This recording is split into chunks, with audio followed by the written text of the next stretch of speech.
Amén. Queremos dar la bienvenida a José. ¿Dónde está José? Un aplauso para José. Dios te bendiga, bienvenido.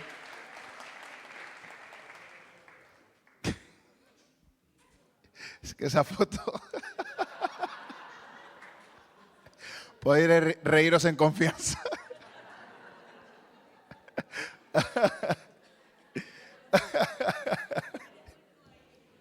Muy yo, ¿no? Qué bueno. Ahí, qué bueno que nos estamos gozando. Bueno, ¿cuántos les hubiera gustado que el tiempo de alabanza no acabara? Amén, ¿eh? Pero bueno, hay que reservarse para el cielo. Allí adoraremos eternamente, sin parar. Gloria a Dios. Así que, bueno, ¿bajamos del monte o no? No, no bajemos. Ahora viene lo bueno. Vamos a meditar un poco en la palabra de Dios. Y ya tenía la Biblia abierta, la he cerrado y bueno, ahora la vuelvo a abrir.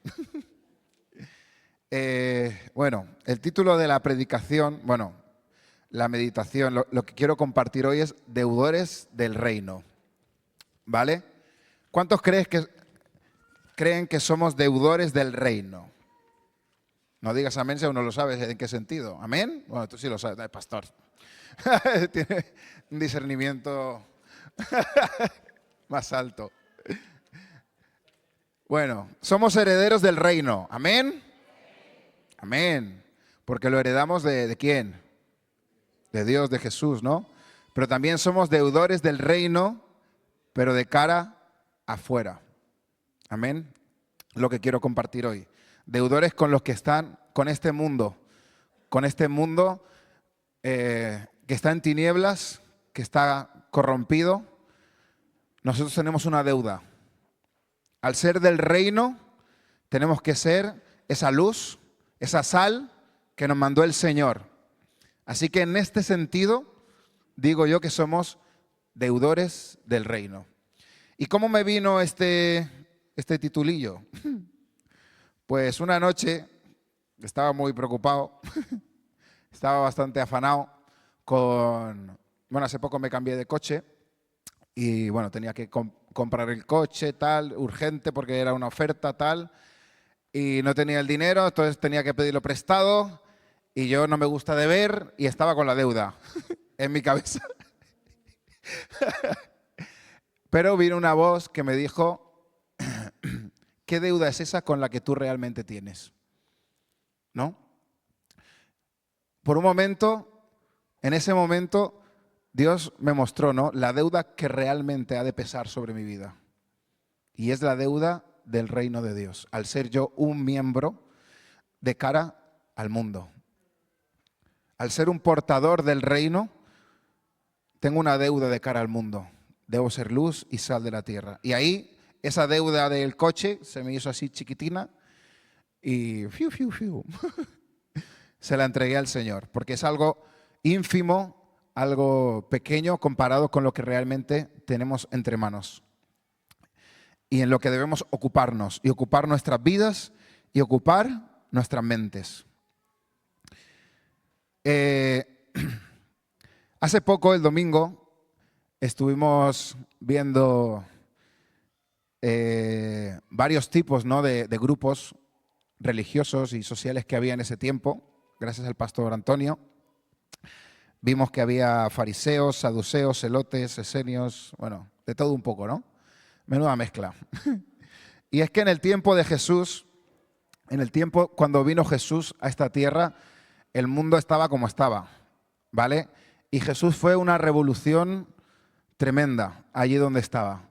Es más, podemos ver en los evangelios, ahora no paro de tenerlo en mi mente porque lo estamos leyendo en los devocionales por la mañana, de lunes a viernes, que está abierta la iglesia. Hemos leído, no sé en cuánto tiempo, 1 mes y medio o 2 meses, todos los evangelios casi ya. Nos queda nos quedan 2 o 3 días. A 4 o 5 capítulos cada día, pues he tenido en mi mente eso constantemente, los evangelios. Y estaba meditando y pensando en eso, en Jesús y qué reacciones tenía la gente con Él, quién era Él, quién era Él para los demás, qué pensaba la gente de Jesús. Y bueno, según, si hubiéramos estado en esa época, si Jesús estuviera, o si Jesús estuviera aquí, habría su grupo social. Este tiempo ha salido uno nuevo, los Terians esos. En mi trabajo no paran de hablar de eso, es el meme.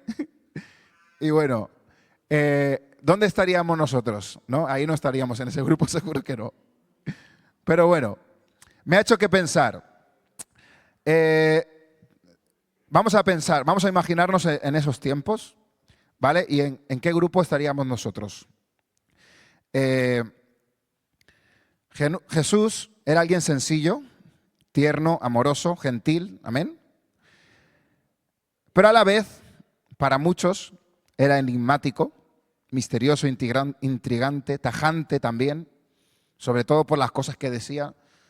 Provocaba en muchos reacciones de enojo, de ira, otros de esperanza, muchos sentimientos encontrados.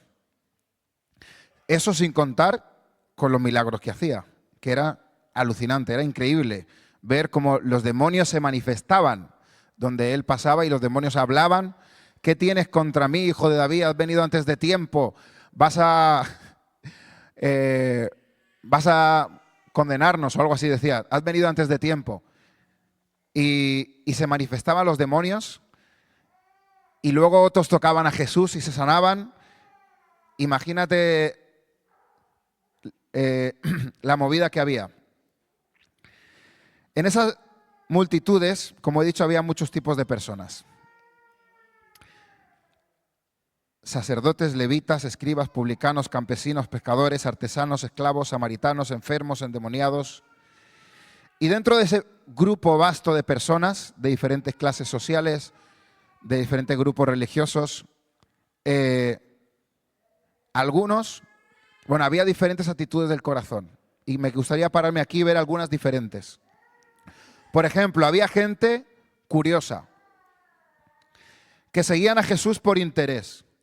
No buscaban un compromiso, solo querían cotillear. Hoy en día, ¿cuánto no hay cotillas aquí? Que pasa algo en la esquina y todos estamos ahí. Ha habido un accidente, pasó algo y pues imagínate Jesús, alguien haciendo milagros, alguien sanando enfermos, se levantaba endemoniados, resucitaba muertos. Bueno, eso sería lo máximo. Todo el gentío que habría ahí sería lo más comentado del momento. Y dentro de ese grupo había unos que eran curiosos, solo se acercaban para curiosear, para ver por el morbo de lo que estaba sucediendo. Pero ellos solo querían eso, el espectáculo, querían el morbo, querían ver, curiosear, pero no buscaban el compromiso. Puede que alguno lo encontró. Había incrédulos, había gente que escuchaba, pero no creía, que le parecía muy bien, que dudaba de la autoridad que tenía Jesús, dudaba de las palabras que decía, porque eran palabras con mucho peso. Él se hacía igual a Dios. Era un enviado de Dios y traía la verdad, la vida y la luz. Entonces, mucha gente esto era demasiado. Entonces, tenía incredulidad. Estos incrédulos a veces, para convencerse, pedían más señales, ¿vale? Sobre todo, hubo muchos incrédulos en Nazaret, que es de donde él provenía. Su propia familia y sus hermanos al principio ni creían en Jesús, ¿vale? Y muchos de allí casi que lo querían apedrear. Él tuvo que salir de medio de ellos porque lo arrinconaron, ¿vale? Lo querían despeñar, pero Jesús, como era Dios, pasó en medio de ellos, pero en su propia ciudad casi se lo cargan. Él tenía enemigos, ¿vale? Especialmente, como vimos el otro día, los fariseos y los saduceos. Estos tenían envidia, veían a Jesús como un rival, veían a Jesús como una amenaza religiosa y política. Ellos ya tenían su estatus, su posición, y pues los estaba dejando fatal. Entonces no les interesaba. Ellos tenían sus propios intereses, ¿vale? En cambio, si Jesús hubiera estado de acuerdo con ellos en algunas cosas, los hubiera apoyado, irían a tope con Jesús, pero no. Jesús no dejaba de dejarlos en evidencia, entonces no les interesaba. Entonces, estos eran enemigos de Jesús, buscaban cómo acusarlo con mentiras si hiciera falta.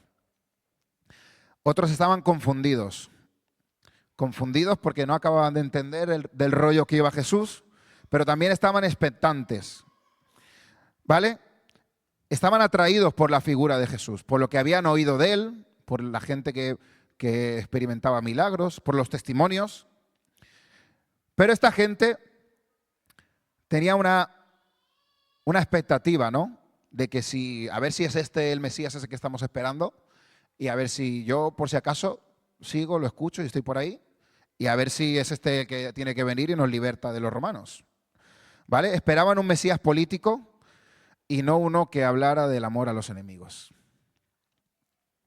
También en este grupo había unos 12, menudos 12. Eran los discípulos.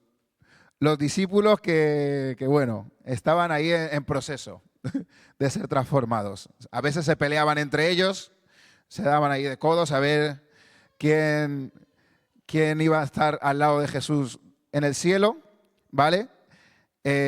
Otras veces no entendían ni papa de lo que predicaba Jesús. Lo entendían un poco al revés. No era la crème de la crème, pero ahí estaban. Se habían comprometido, habían dejado todo para seguirle. Eso ya es un gran punto. A veces hay que dar ese primer paso y el entendimiento viene después. Había oportunistas. Cuidado con los oportunistas. Se acercaban cuando había beneficio, sanidad, cuando había comida, ¿vale? Aquellos milagros de los panes y los peces, Jesús se lo dijo en su cara. Le dijo, vosotros me seguís porque os he dado de comer. Pero cuando el mensaje se volvía exigente, ¿vale? El mensaje estaba un poco fuerte, ya no interesaba.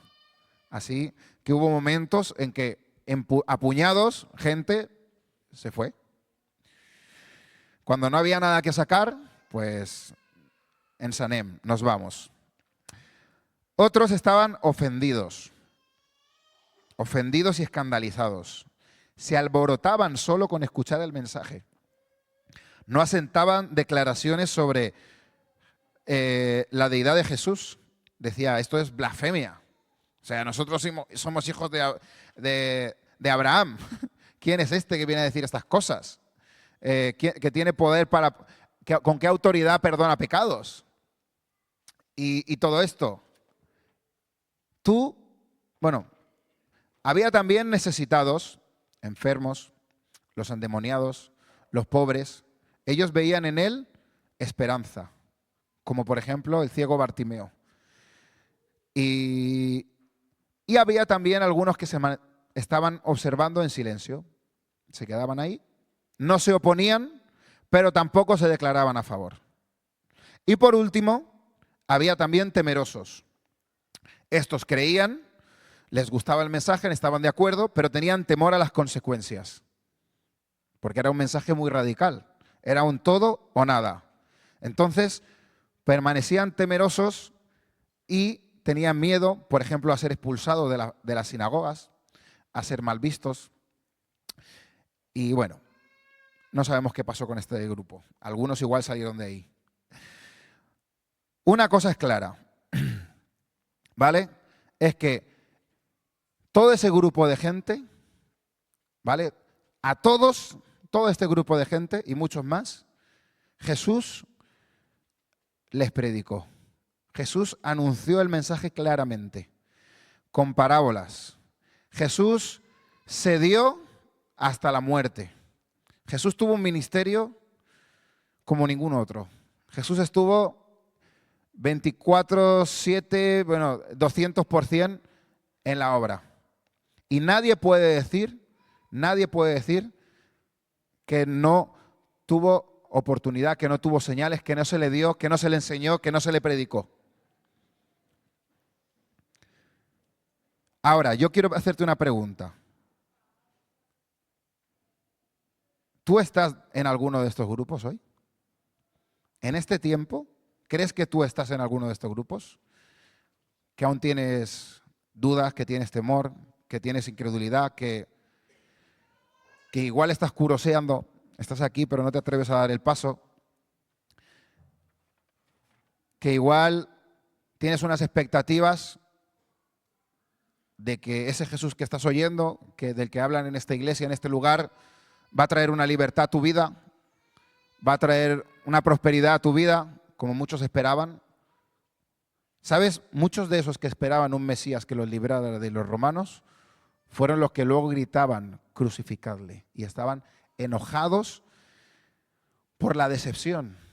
Pero Jesús fue claro en todo momento. Fue ellos quienes hicieron un ídolo con sus expectativas, con sus prejuicios, y no se pararon a escuchar y a conocer, porque señal había, porque pruebas había, y el mensaje era claro. Pero cuando uno no ve, no ve.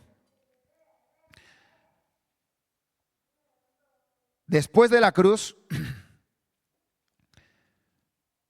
aún cuando Él resucitó de los muertos, fue cuando empezaron a entender sus discípulos y a ver la luz. Cuando sus ojos fueron abiertos y ahí hubo un cambio tremendo, alucinante. Aparte de que vino el Espíritu Santo sobre ellos, pero como que se les abrió el entendimiento completamente para entender todo el mensaje de Jesús. Y tú ves, si tú ves en los evangelios el grupito de discípulos, pero tú luego ves las cartas que ellos escribieron, luego ves las predicaciones que ellos hacían en el evangelismo, tú ves que hay un cambio radical, que son otras personas totalmente diferentes.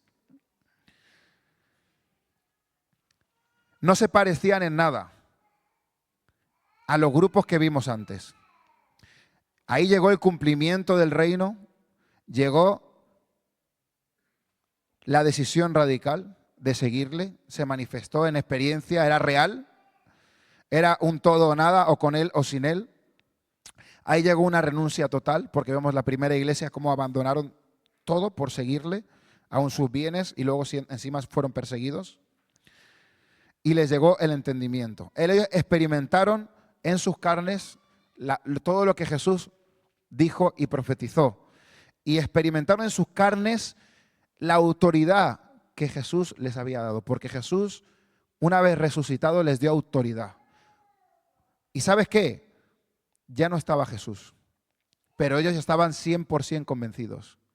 Ya no eran como un grupillo detrás de un hombre, de un rabí, de un profeta, de un maestro. No. Ellos ya, Jesús estaba en ellos y ellos caminaban hacia adelante y sabían lo que tenían que hacer y a dónde tenían que ir, siendo guiados por Dios, con la autoridad para llevar el evangelio a este mundo. Ahora, te vuelvo a hacer la pregunta. ¿Te has quedado en alguno de estos grupos? ¿O ya has pasado a después de la resurrección? ¿Te has quedado en un admirador, contemplador, en alguien un simpatizante del mensaje de Jesús y de las cosas bonitas que hay, todo ese mover? ¿O tú ya eres un comisionado? Eres un llamado, ya tienes una misión y un trabajo y estás ocupado en el reino de Dios. Puede, como le pasó a Nicodemo, que seas conocedor, pero igual Nicodemo era un gran maestro de la Biblia, un fariseo del Sanedrín, y él conocía la ley. Pero ¿sabes qué? No sabía ni lo más simple. No sabía que para entrar en el reino de Dios había que nacer de nuevo. Puede ser que seas conocedor de las cosas de Dios y aún no sepas que hay que nacer de nuevo, que hay que hacer un cambio radical en tu vida. ¿Sigues esperando un reino que no va a llegar? Bienestar, comodidad, riquezas, libertad financiera, política, social, no lo sé. Porque a veces parece que estamos ahí, como en los tiempos donde estamos siguiendo detrás de un Jesús y esperando los milagros y esperando que pasen cosas. O esperando que Dios solucione nuestros problemas aquí y ahora. Pero ¿sabes qué? De eso no se trata el reino de Dios. ¿Sigues atado a este mundo terrenal? Porque si es así, te lo digo yo, no has entendido absolutamente nada. Y no te tienes que sentir mal, porque no te tienes que sentir mal. Porque si a los discípulos, estando con Jesús 3 años y medio, aún no entendían muchas cosas, no te tienes que sentir mal si aún no has entendido. Pero es tiempo de pedirle a Dios por sabiduría, por entendimiento, porque los ojos sean abiertos, porque podamos ver y entender y comprender cuál es el mensaje y cuál es nuestra misión. Y cuál es el Mesías que hemos de esperar. Porque igual algunos estáis esperando el Mesías que ya vino hace 2000 años. Y ya murió por ti, ya te perdonó y tú estás aún con el perdón. Estás aún con la culpa, pero Él ya te perdonó, ya pagó por ti. Ya te dio la victoria, pero tú estás ahí aún. Pero nosotros tenemos que vivir en el reino ya está siendo establecido. Ya tenemos la autoridad, ya tenemos la victoria. Amén. Puede que estés ocupado en tantas cosas que te has olvidado de que Jesús está aquí. Eso es otra cosa. Siempre ponemos el ejemplo de el joven rico el joven rico no. El hijo pródigo cuando dejó al padre y abandonó todo y se gastó todo y fue una ofensa para el padre lo recibió con amor, el padre hizo fiesta, pero había un segundo hijo que estaba en la casa, pero no disfrutaba del padre, estaba lejos del padre, no tenía comunión, intimidad con él. Y él le dijo, hijo mío, siempre has estado conmigo, todo lo mío es tuyo. Pero él no había entendido nada. Estaba ahí, pero no había entendido nada. También le pasó a Simón el fariseo, que alguien que quería saber de Jesús y lo invitó a Jesús a su casa a comer. Y Jesús estaba enseñando en su casa a comer y una mujer escuchó que Jesús estaba allí y fue, y cuando entró empezó a enjuagar con lágrimas y con sus cabellos los pies de Jesús.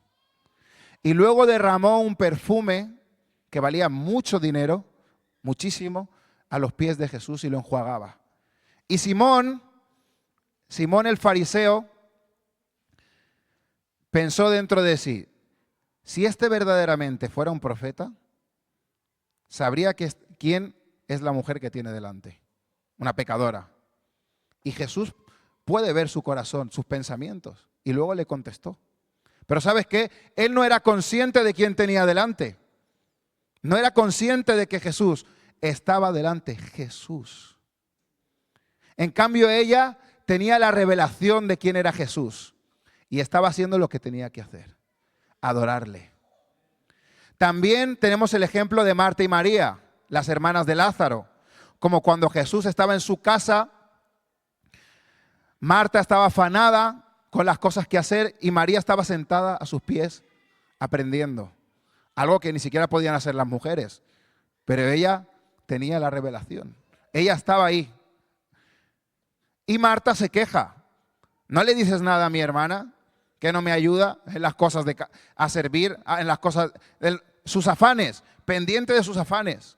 Y Jesús le dijo que María había escogido la mejor parte. Puede ser que en este tiempo aún no seamos conscientes o por estar distraídos no tengamos conciencia de quién está aquí, de quién está delante de nosotros. Yo te pregunto, ¿a quién estamos esperando realmente? Si es que estás esperando algo o alguien. Porque, ¿sabe? La Biblia habla de que hay una iglesia que espera al esposo, una amada, pero le espera preparada, le espera vestida, le espera velando, le espera en el lugar que tiene que estar.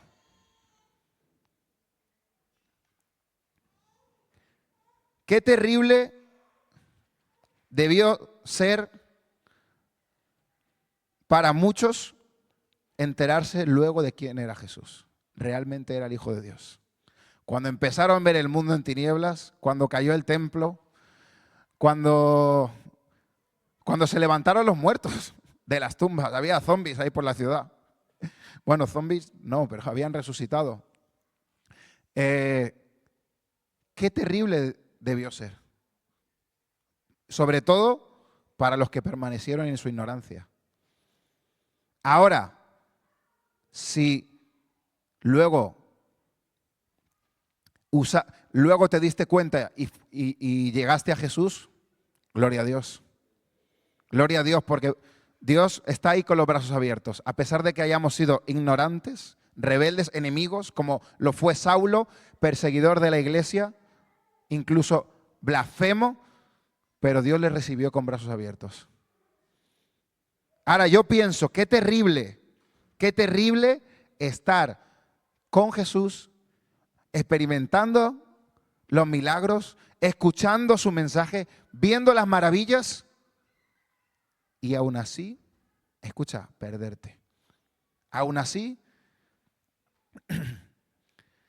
no escoger el buen camino, no salvarte. Debe ser algo atroz. Y eso me hace pensar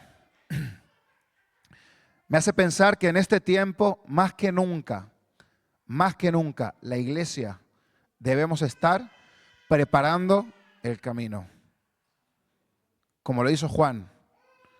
Juan preparó el camino, fue el telonero de Jesús, ¿vale? Él preparó el camino, porque ya venía.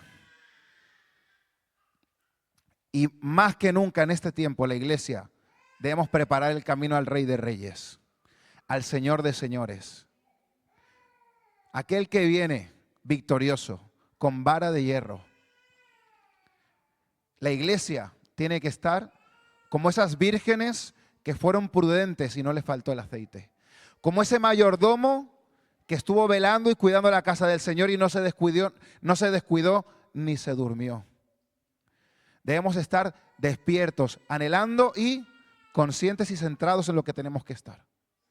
Y ahí llego a lo que quería decir, de que somos deudores del reino, de que no tenemos tiempo para perder, de que nuestra mayor misión en este mundo, es ser sal y ser luz. Hemos recibido el testigo, hemos recibido el comisionado de parte de Dios y tenemos mucho que hacer, mucho en qué ocuparnos. Pero a veces podemos estar pendientes de otras mil cosas. Pero yo no quiero que cuando venga el Señor me halle dormido, me halle sin aceite, me halle despistado en otras cosas. No creo que esa es la iglesia que habla el Señor que le está esperando. Dice que los tiempos eran malos y aún el amor de muchos se van a enfriar, etcétera, etcétera. Pero ahora siempre hay un remanente fiel que está ahí. Con esto me gustaría animarte, porque es lo que estoy meditando todo este tiempo. Hace poco nos compartió el hermano Wilmer sobre esto también. Nos compartió también el hermano Rodolfo sobre predicar el evangelio y ocupar nuestro llamado. Y hay algo que no se me ha quitado de la cabeza y no paro de pensar. Y es que Jesús viene pronto. Y no paro de pensar en qué estaré haciendo. Y quiero estar preparado. Quiero ungirle. Quiero ser como esa mujer que es consciente de quién es Jesús, de quién está delante de mí, de quién me ha llamado. Quiero prepararle el camino. Quiero prepararle el camino, ocupar mi lugar, lo que Él ha mandado que hagamos como iglesia, lo que Él ha mandado y que podamos ser más que nunca. Esto es lo que quería compartir. Gracias.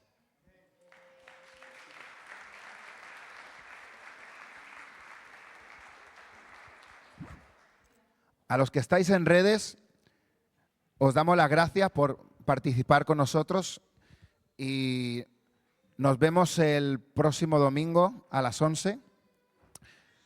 Y bueno,